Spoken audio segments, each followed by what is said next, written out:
on the sidelines of the Mobile World Conference, MWC Africa, happening in Kigali from the 21st October to 23rd.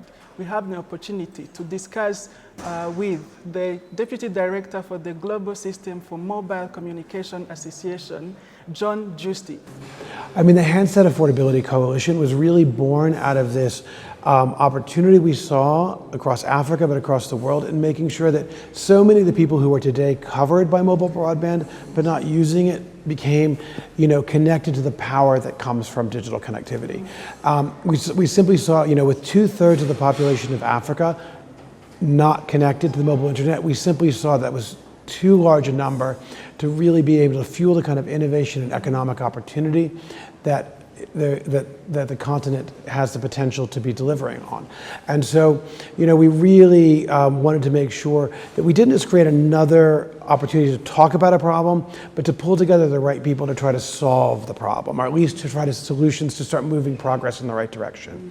So we wanted to bring together the right people. So we brought together, the 6 largest mobile operators across the African continent. We brought together device manufacturers, international organizations like the International Telecommunication Union and the World Bank, to start looking at what are the challenges, where are the problems? How can we drive down the cost of smartphones, and how can we look at opportunities for de-risking device financing to get more and more people the opportunity to have a smartphone in their hands.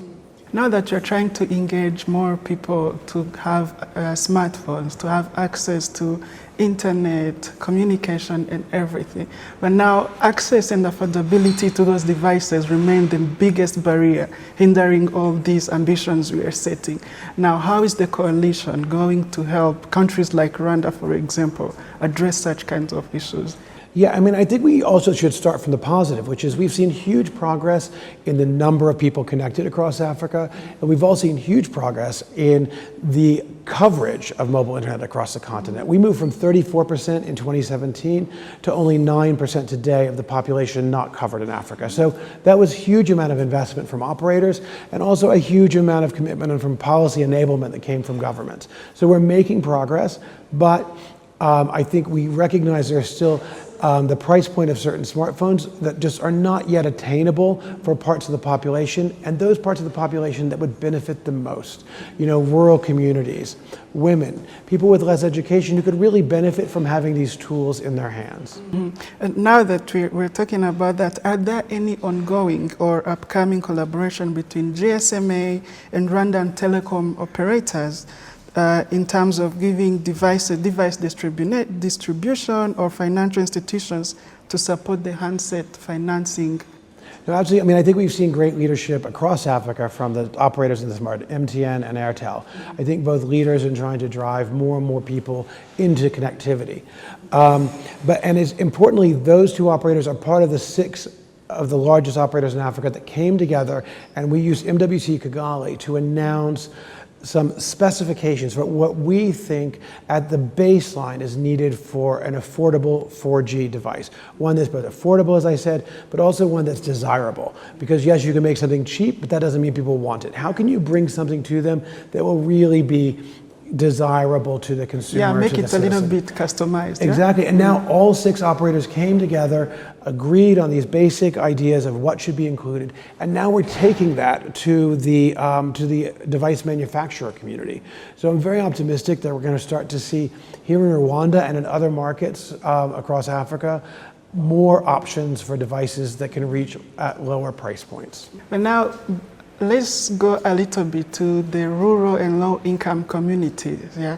How does handset affordability allow them, especially women, help them to be digitally included?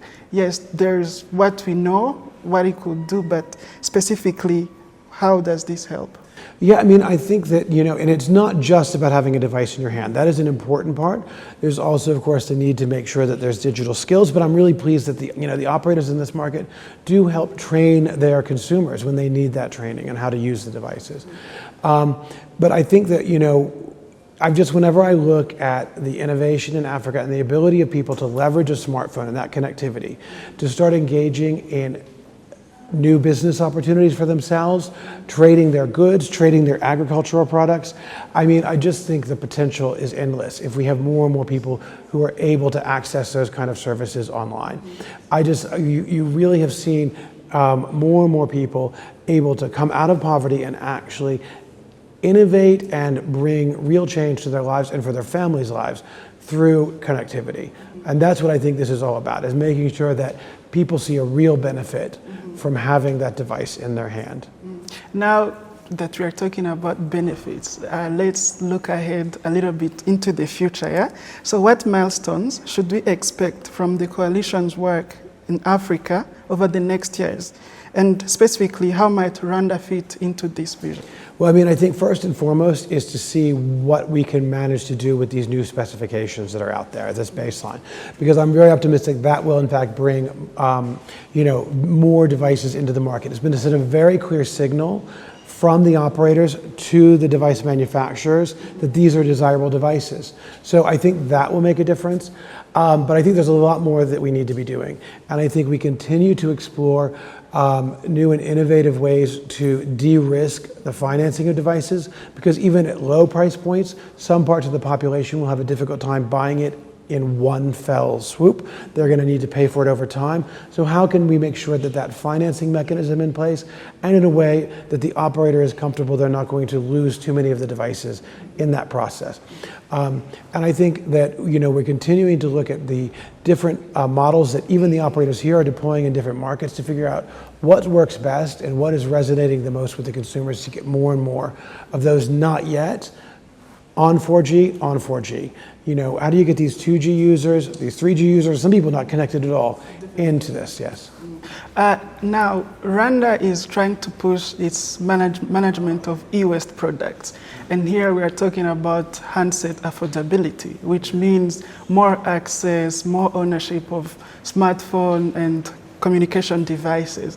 Now, how do we make sure that its management is not overlooked? Of course, keeping in consideration environmental factors, keeping the environment clean. How do we make sure that this e-waste management is also not overlooked during this process? No, absolutely. And I mean, I think, in addition to being a digital leader, Rwanda is also an environmental leader. So I'm sure that will be a major focus.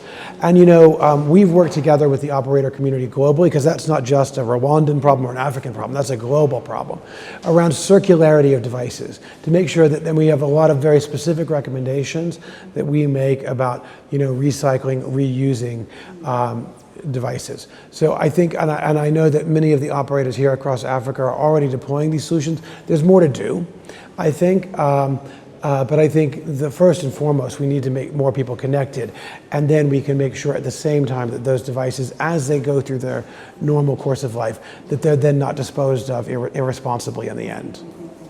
Thank you so much. If there's anything else that we haven't talked about that you'd like also to touch on a little bit as we wrap up our conversation. First, I really want to highlight the value that has come from having MWC here in Kigali. I think that the leadership of President Kagame and Minister Ingabire really sets this high bar for digital leadership in Africa and globally. And so I think being able to convene here and bring all the relevant stakeholders together, from the mobile operator community, from the device community, from the broader innovative ecosystem, fintech, and of course governments and regulators as well, is really giving us the opportunity to come together around our shared goal of really connecting everyone everywhere. Thank you so much for your time. Thank you very much. Appreciate it. It's a pleasure to be here. Yeah, thank you.